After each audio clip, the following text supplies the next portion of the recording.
menghimbau kepada umat muslim agar melaksanakan ibadah sholat Jumat, sholat tarawih, sholat Idul Fitri tahun 1441 Hijriah di rumah masing-masing.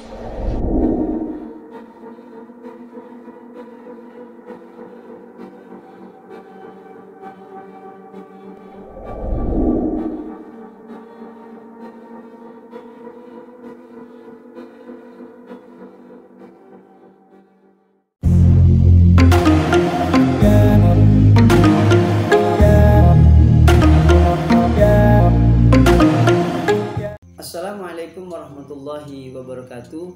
Sahabat milenial santri YouTube yang dimuliakan Allah, pada kesempatan kali ini Pesantren Indonesia akan memberikan tanggapan mungkin sedikit tambahan terkait fatwa sholat hari raya di rumah saja demi mencegah penyebaran COVID-19 atau Corona.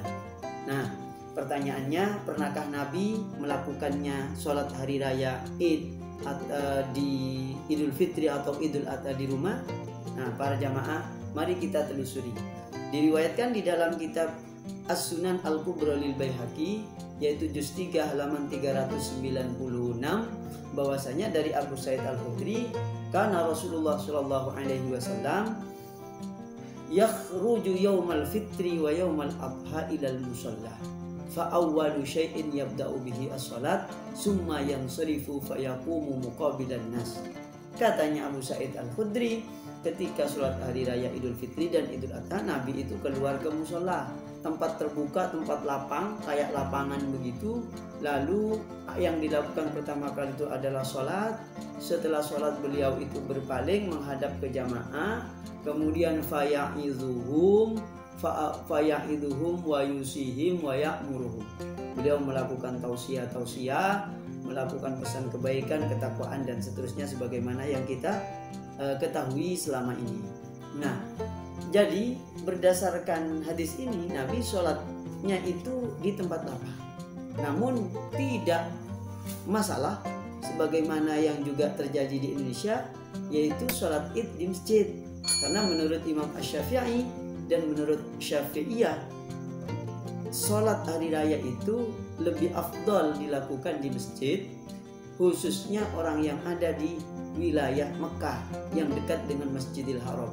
Karena tempat tersebut, masjid itu adalah asyrafu wa andhafu, lebih mulia dan lebih bersih, juga lebih rapi, tentu persiapannya lebih bagus. Nah, para santri milenial, ini pun juga didasarkan atas hadis bahwa dari Abu Hurairah radhiyallahu annahu asabahum matarun fi yaumi idin fa shalla bihim an-nabiy sallallahu alaihi wasallam sholatal id fil masjid.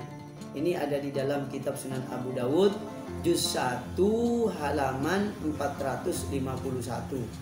Nah, bahwasanya ketika ada hujan, Nabi dan para sahabat itu sholat Id di masjid. Nah, para santri milenial, sahabat milenial yang berbahagia, apakah dalilnya fatwa ini sehingga harus ada sholat Id di rumah? Yang pertama jelas, yaitu khauf. Khauf ini dalam kaidah fikih, dalam kaidah usul fikih, ketika terjadi khauf, ada kekhawatiran dan ada ketakutan, seperti takut terjadinya penularan, al-khaufu 'alan nafsi, al-khaufu 'alal mali, al-khaufu 'alal ahli, itu bisa menggugurkan jamaah. Keharusan jamaah itu gugur kalau ada khauf.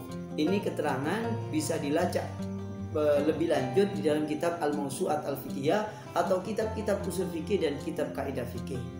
Para santri sahabat milenial, lalu dalil yang berikutnya itu adalah yang mungkin ini belum banyak dibincangkan, yaitu adalah sahabat Anas.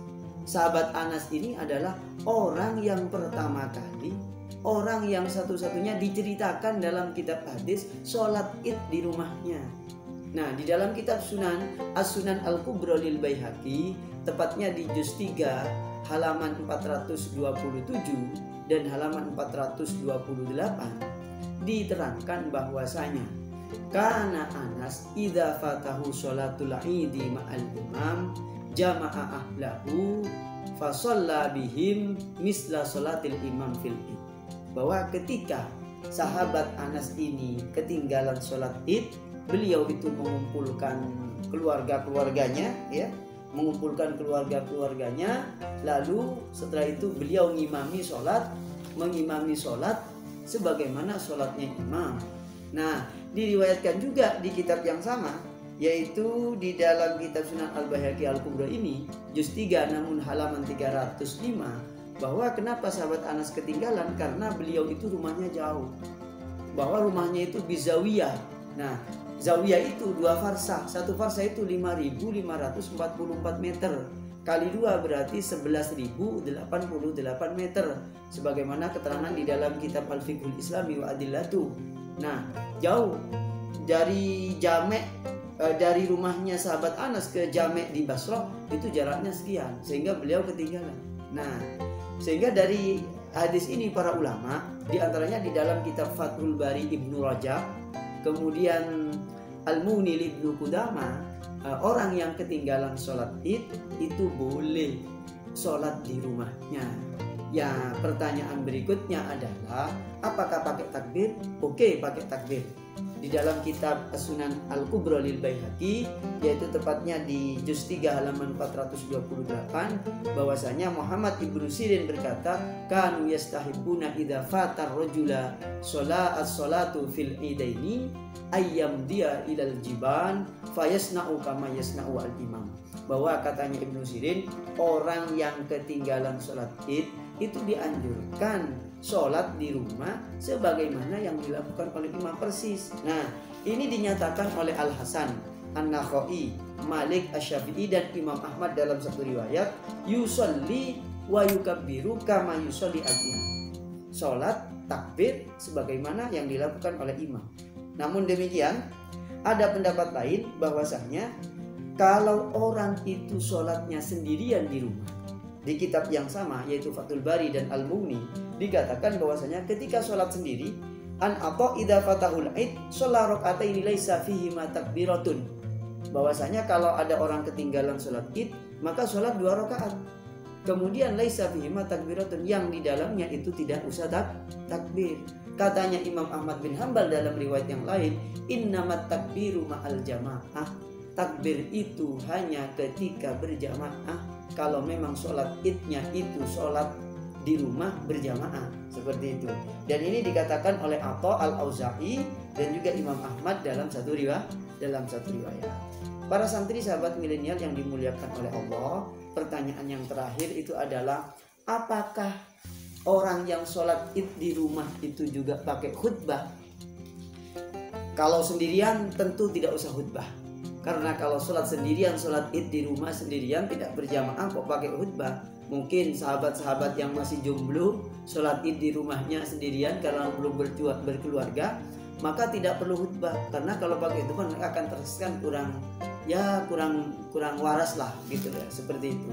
Bahkan yang berjamaah pun menurut Imam Abu Hanifah, faqala Abu Hanifah, lakin la yaktubu laha khutbatal imam. Kalau sholat id berjamaah di rumah tidak usah khutbah sebagaimana khutbahnya imam. Kenapa? Li'anna fihi iftiatan alaihi wa tafriqan lil kalimat. Kalau nanti misalnya satu RW ada 1000 kakak mengadakan sholat id sendiri-sendiri berjamaah dalam satu keluarga, maka apalagi kalau sampai pakai sound system, maka nanti akan memunculkan kegaduhan. Li'anna fihi iftiatan, akan ngomong sendiri-sendiri, apalagi pakai sound system, maka tambah kacau itu, seperti itu. Wa tafriqan lil kalimah, bahkan bisa berpotensi untuk memecah belah persatuan.